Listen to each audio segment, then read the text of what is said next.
बिस्मिल्लाहिर्रहमानिर्रहीम और अस्सलाम वालेकुम। 14 मई और पाकिस्तान में मंगल की सुबह। आज अभी तक की अहम खबरें और मेरा तज्जिया। सबसे पहले आज़ाद कश्मीर चलते हैं और वहाँ की सिचुएशन से आपको अपडेट देते हैं।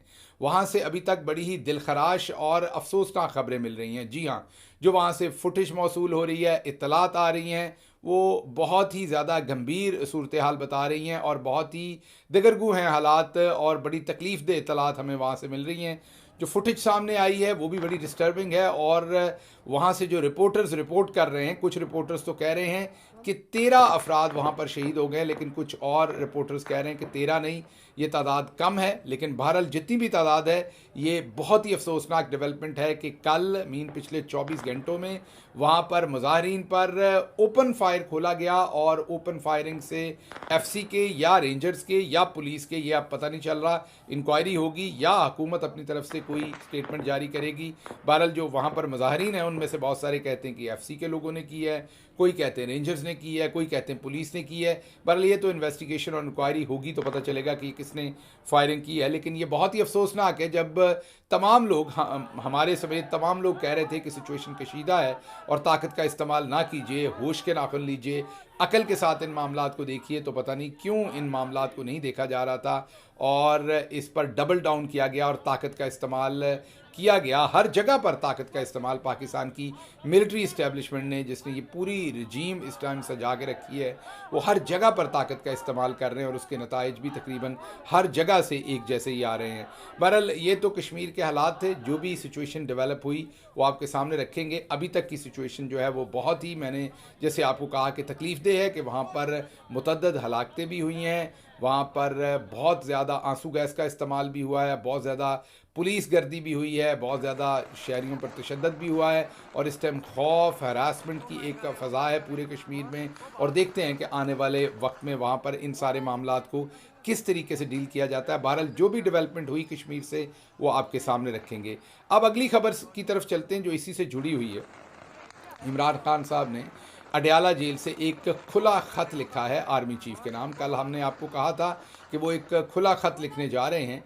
खुला ख़त उन्होंने army chief general Asim Munir साहब के नाम लिखा है, जिसमें सबसे पहले तो उन्होंने कश्मीर की सिचुएशन के ऊपर अपनी बहुत ज़्यादा उन्होंने अपने अफसोस का इजहार किया है, उन्होंने गम व गुस्से का इजहार किया है और कहा है कि ये मामलात को इस तरीके से ताकत के साथ नहीं, इन मामलात को हैंडल करना चाहिए।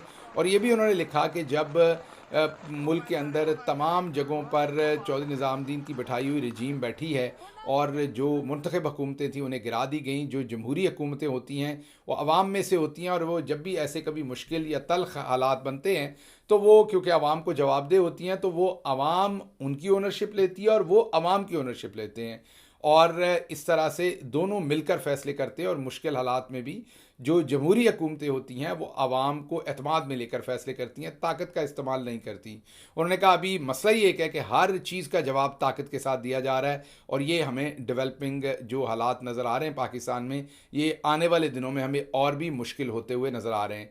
उसके बाद उन्होंने दूसरी बात ये कही कि उन्होंने जनरल आसिम मुनीर साहब को सीधा पैगाम भेजा कि वो मेरे से माफ़ी मांगे, मेरी पार्टी से माफ़ी मांगें। जिस तरीके से याद कीजिए कि जिस तरीके से 9 मई 2023 को उन्होंने कहा कि गैर कानूनी तौर पर रेंजर्स के दस्तों ने, हालांकि अब वो पता चल चुका कि वो रेंजर्स के दस्ते नहीं थे, रेंजर्स की वर्दी पहनी हुई थी, थे वो एसएसजी के दस्ते।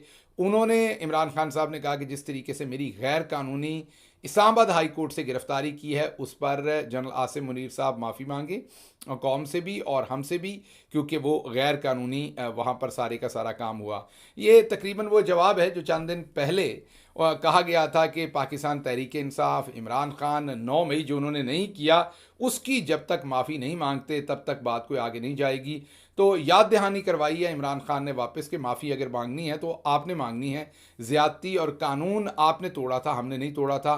तो बहुत ही डायरेक्ट उन्होंने मैसेज वापस भेजा है जनरल आसिम मुनीर को, सीधा सीधा, बग़ैर किसी झुकाव के, बग़ैर किसी डर के, बग़ैर किसी खौफ के, बग़ैर किसी लिहाज के, सीधा उन्होंने ये पैगाम भेजा है कि माफ़ी आपको मांगनी है जो आपने इल्लीगल काम किया और मुझे इलीगली अरेस्ट किया। उसके बाद उन्होंने पूरी तफसील लिखी है, किस तरीके से रजीम चेंज की गई, किस तरीके से मुंतखब हुकूमतों को गिराया गया, किस तरीके से चौधरी निज़ामुद्दीन ने अपना पूरे का पूरा किरदार जो है अदा किया और पाकिस्तान की चलती हुई बेहतरीन मुल्क को आज एक इंतशार के अंदर धकेल दिया। और इमरान खान ने याद करवाया कि अगर आप यही जो कोर्स है अपना, यही जो आपकी स्पीड है, यही जो आपकी हिकमत अमली है, इस पे कारबंद रहेंगे तो मुल्क मज़ीद तबाही की तरफ जाएगा।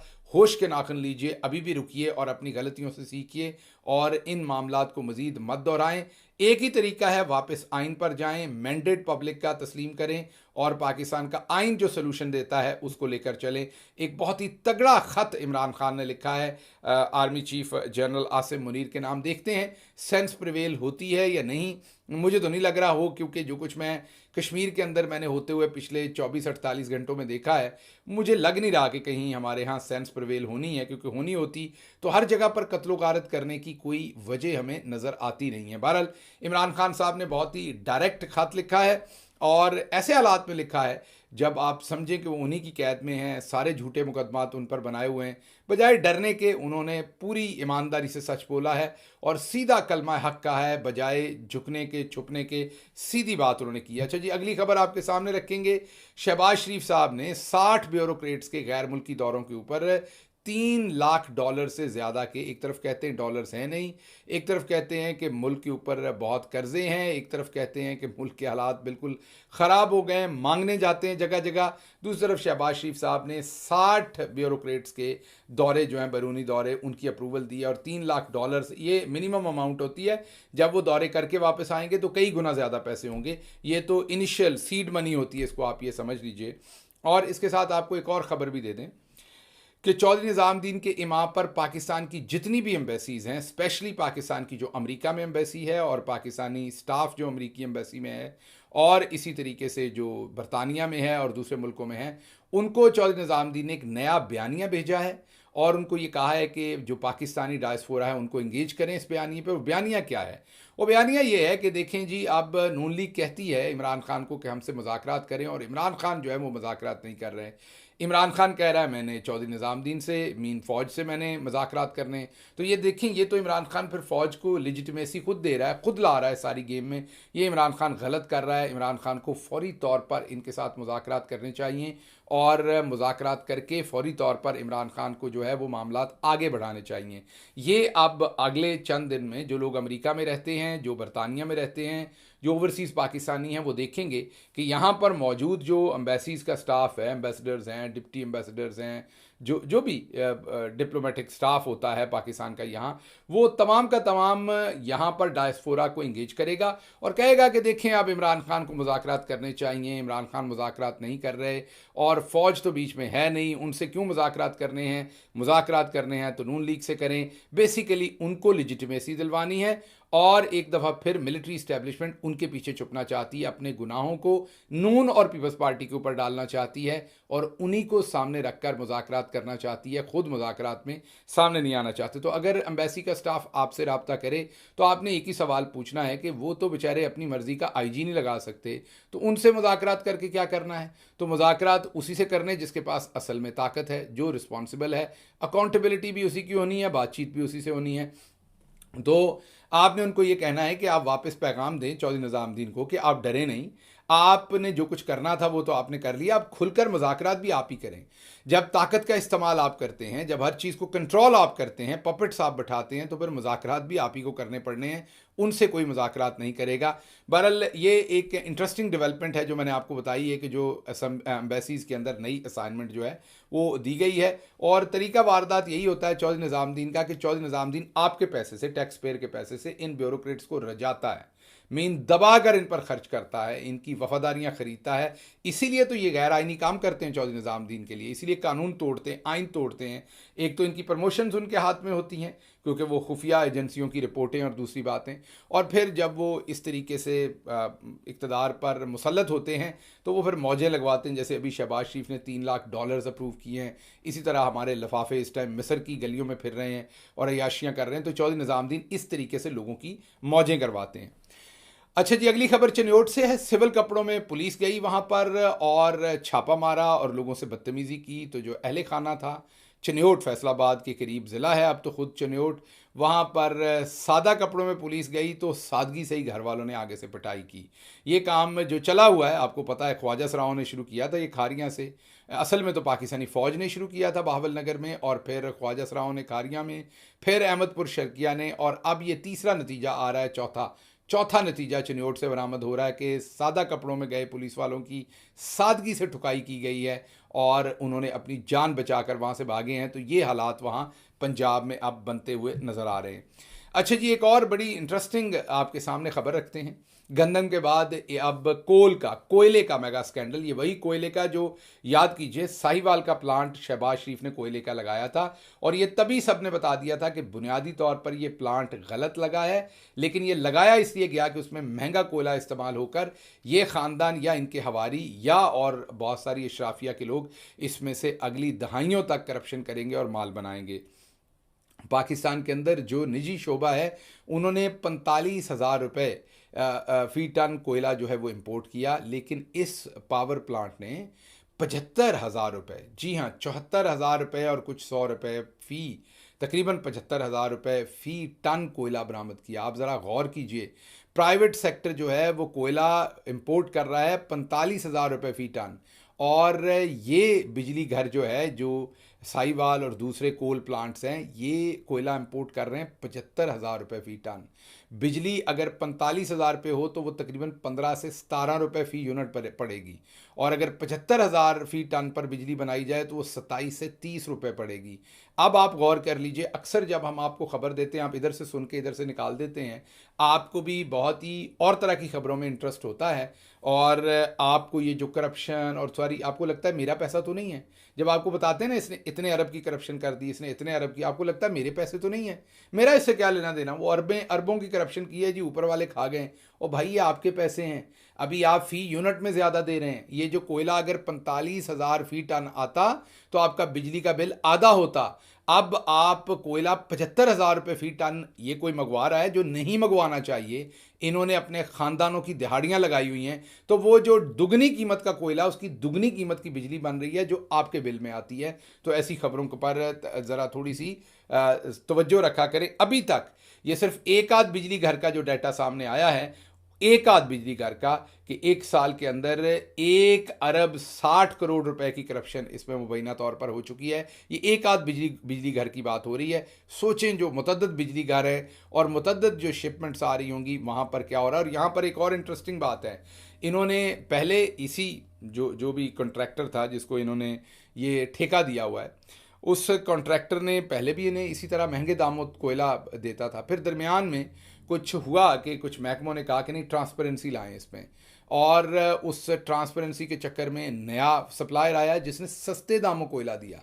फिर इन्होंने वही चक्कर चलाया, नए इश्तिहारात दिए, उसमें ऐसी शर्तें रखी कि सिर्फ पुराना सप्लायर पूरा कर सके, बाकी कोई ना कर सके। फिर उसको ठेका अवार्ड कर दिया 75,000 के ऊपर, और जो ठेका दिया, जैसे ही उसे ठेका मिला 6 दिन के अंदर उसने कोयला सप्लाई करना शुरू कर दिया।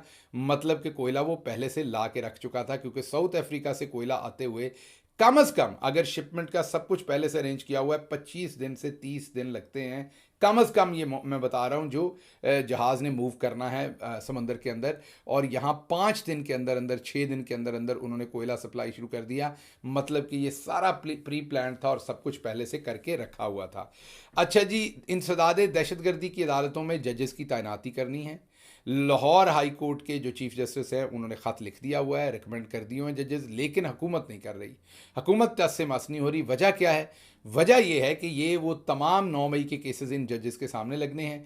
अगर इनकी तैनाती हो गई, और अब अदलिया का जो आपने देख ही लिया जो सिचुएशन है, उन्होंने ज़मानतें दे देनी है, और अब उन ज़मानतों को रोकने के लिए अब कर क्या रही है हुकूमत के, वो इंसदाद दहशतगर्दी के अंदर जज ही अपॉइंट नहीं कर रही। और इसमें काजी साहब भी मिले हुए हैं, दोनों एक ही पेज पे हैं। काजी साहब को एक्सटेंशन चाहिए और उन्हें हर सूरत अपना जाली बयानिया बेचना है चौधरी निज़ामुद्दीन को, तो और उनकी रजीम चेंज वाले जो हैं वो बेनिफिशरी हैं। तो तमाम लोग मिलकर कार्रवाई डाल रहे हैं और नए जजेस नहीं लगा रहे। अच्छा जी, अगली खबर जो है सहाफ़ी शहबाज राणा की है। उन्होंने कहा कि पहली दफ़ा जो सीपैक है वो उनके सब्र का पैमाना चाइनीज़ का लबरेज हो गया है और वो अब सीधे गिले शिकवे करना शुरू हो गए हैं। यहाँ बड़ी इंपॉर्टेंट बात है, याद कीजिए यही नून लीग बताया करती थी कि इमरान खान ने सीपैक को रोल बैक कर दिया है, तबाह कर दिया है, ख़त्म कर दिया है। इमरान खान के ज़माने में तो रोल बैक नहीं हुआ, लेकिन अब देखिए कभी चाइनीज़ कंपनीज़ ये कहती हैं कि हमें जो आपने पैसे देना है वो पैसे देने वो ऑफशोर अकाउंट्स में रखें। अब वो ओपनली जो है वो एहतजाज करने तक पहुंच गई हैं, तनकीद करने पे पहुंच गई हैं। हालांकि आपको पता है चाइनीज़ जो कल्चर है या चाइनीज़ कंपनीज़ हैं वो इतना कोई एहतजाज वगैरह नहीं करती, बस दबे छुपे अल्फाज में ही काम करती हैं। वो तो कोई मदद भी करें किसी की तो वो भी दबे छुपे अल्फाज के अंदर ही की जाती है और खुलकर बात नहीं करते। तो कितने तंग हुए होंगे वो इनसे कि अब वो खुलकर इन पर तनकीद कर रहे हैं। एक तरफ IMF कहता है कि आपने कर्जे का कोई पैसा चाइनीज़ कंपनीज़ को पे नहीं करना, दूसरी तरफ चाइनीज़ कंपनीज़ कहती हैं कि ऑफशोर अकाउंट्स के अंदर रखें। अब सोचिए आने वाले दिनों में इनका बनने क्या वाला है, ये करेंगी क्या, क्योंकि इन्होंने लूट मार इतनी की हुई है कि अब इनके पास जवाब देने को कोई जगह नहीं है। अगली खबर वर्ल्ड बैंक की है जी। वर्ल्ड बैंक ने पाकिस्तानियों को मुबारक हो, पाकिस्तान में 1 करोड़ 25 लाख लोगों का इजाफा हुआ है जो दुआएं देंगे जनरल आसिम मुनीर साहब को और मौजूदा रजीम को। आप सोचते होंगे कि 1 करोड़ 25 लाख की ज़िंदगी बेहतर हुई होगी, नहीं, ये गुर्बत की लकीर से नीचे गए हैं। ये वो लोग हैं जो पहले 2 वक्त की रोटी खा लेते थे। गुर्बत से की लकीर से नीचे जाने का मतलब है कि 2 वक्त की रोटी अब आपको पूरी नहीं मिल रही। ये 1 करोड़ 25 लाख लोग, हम नहीं कह रहे, वर्ल्ड बैंक कह रहा है कि अब 39.4% पाकिस्तानी जो हैं वो गुर्बत की लकीर से नीचे चले गए हैं। गुर्बत की शरह ये बुलंद तरीन है पाकिस्तान की हिस्ट्री में और जाहिर है इसकी मुबारकबाद जो है, जैसे स्टॉक एक्सचेंज ऊपर जाती है, अल्फाज में ही जाती है वैसे तो वो क्या जाना उसने, और जैसे डॉलर का रेट जाता है। तो आपको पता है कि हमारे DG ISPR साहब से लेके बाकी सारे लोग हमारे आर्मी चीफ को मुबारकबाद देते हैं। तो इस 1 करोड़ 25 लाख के आधे, ये ज़्यादती होगी कि सारे जनरल आसिम मुनीर साहब के खाते डाले जाएं,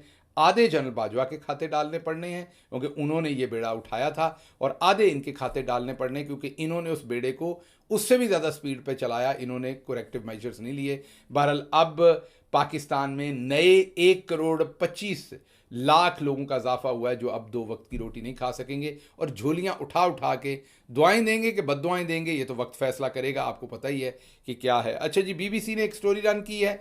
उन्होंने कहा है कि जो लापता हो गए थे हमारे बहादुर सपूत जो लड़ रहे थे कारगिल पे, जिनके जस्दे खाकी जो हैं वो वापस उनके घर वालों को नहीं मिल सके, उस पर उन्होंने स्टोरी रन की है और बताया है कि बहुत सारे ऐसे हमारे जवान थे, हमारे बहादुर थे जो वहाँ पर लड़ते हुए शहीद हुए, लेकिन उनके जस्दे खाकी भी वापस नहीं आ सके।